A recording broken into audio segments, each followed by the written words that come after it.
Percebermos onde é que nos situamos.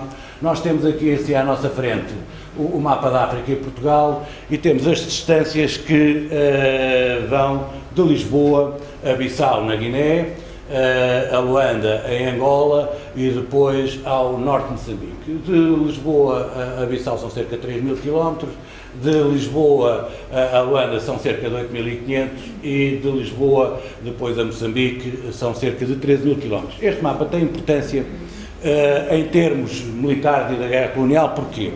Tem uma importância extrema porque Portugal, sendo um pequeno país e tendo umas forças armadas reduzidas e muito limitadas, teve que combater em teatros de operações a esta distância, isto é, em 3 teatros de operações e a distâncias muito grandes daquilo que se chama uma base de retaguarda, uma base de logística.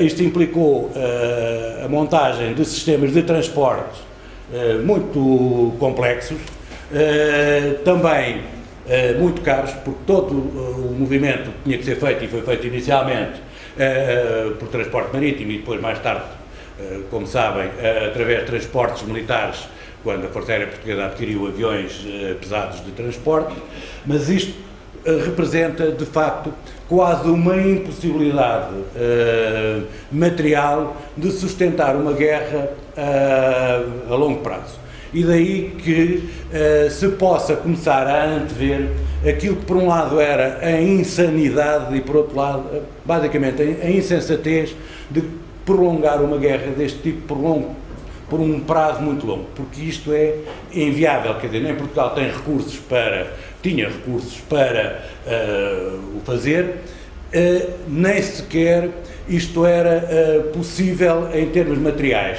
com 3 teatros a este tipo, portanto, a estas distâncias.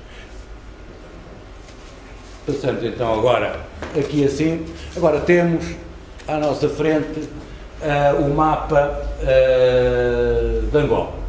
Angola era o território mais vasto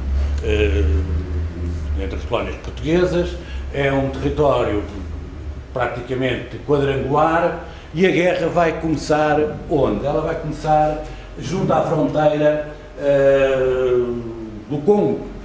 Nós hoje em dia nunca sabemos bem como designar estes países, porque é o Congo Kinshasa, é o Congo Brasa, portanto, é o Congo.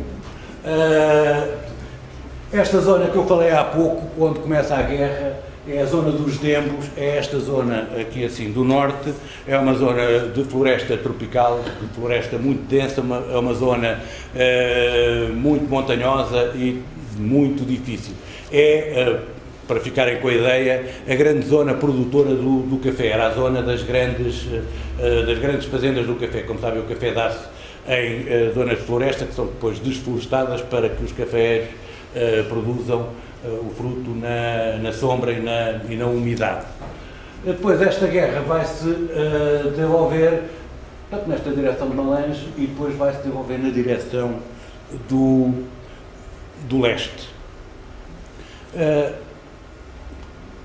Nós mais tarde falaríamos depois em cada um dos territórios como é que a guerra ali se desenvolveu, mas no fundo agora temos aqui a Guiné-Bissau. A Guiné-Bissau é um país do qual praticamente 2/3 são pântanos e que tem isto que estão aqui a ver não são rios, são rias, são braços de mar. E este país fica inundado praticamente em 2/3 com as marés. Daí que tenha uma extensa zona pantanosa, com arbustos muito intrincados, que se chama o tarrafo, o que torna muito, muito complicado o movimento, quer de tropas, quer sejam portuguesas ou sejam guerrilheiros. Como ele é também todo penetrado por rios e águas, todo o trânsito terrestre é muito difícil e acresce ainda que este território que está no Golfo da Guiné, tem temperaturas e umidades extremas, tem temperaturas muito altas e umidades muito altas, o que torna a vida e a atividade tremendamente difícil. Daí que a Guiné tivesse sido considerada no tempo da guerra como o Vietnã da guerra colonial. E tem depois aqui esta área, que é aqui o chamado leste, que é uma zona desértica, que é muito rica em bauxite, portanto, praticamente é rochosa e com temperaturas muito altas. A guerra na Guiné começa aqui nesta zona, em Tite, a sul de Bissau, é, digamos, a primeira grande operação que o PAIGC faz, e ela depois vai se desenrolar praticamente em todo o território, apoiada na República da Guiné-Conakry, que era do Século Touré, e depois mais tarde através do Senegal, do Leopoldo Senghor.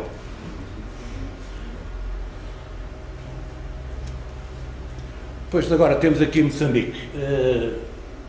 Moçambique, a grande característica de Moçambique, qual é?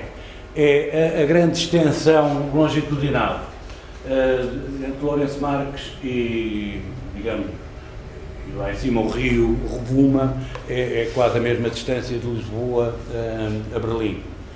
Isto traduz-se, a grande característica e a grande dificuldade que esta guerra em Moçambique teve é o chamado o controle da logística, isto é, como fazer transportar os equipamentos e os bens necessários neste território. Daí que Moçambique tivesse que ser apoiado por transportes marítimos e foi sempre muito difícil conjugar esta atividade. A guerra em Moçambique começa aqui nesta zona, mais junto ao mar, esta zona aqui do norte, junto à fronteira com a Tanzânia, é o chamado Planalto dos Macondes, portanto, zona de Moeda, que é sempre um nome mítico. Esta zona aqui, a oeste, é a zona do Lago Niassa, portanto, faz fronteira, onde diz Tanzânia, o Tanganica, e faz fronteira a oeste com o mar aqui e na zona de Moeda, e mais tarde, após 1970-71, com a construção da barragem de Caborabassa, entre outras razões, vai-se deslocar para a zona de Tete e depois vai-se desenvolver em direção à Beira, seguindo o caminho de ferro. Portanto, isto é, digamos, é a primeira aproximação àquilo que são os teatros de operações, para perceber onde é que a guerra se desenrolou, e agora vamos ver os protagonistas.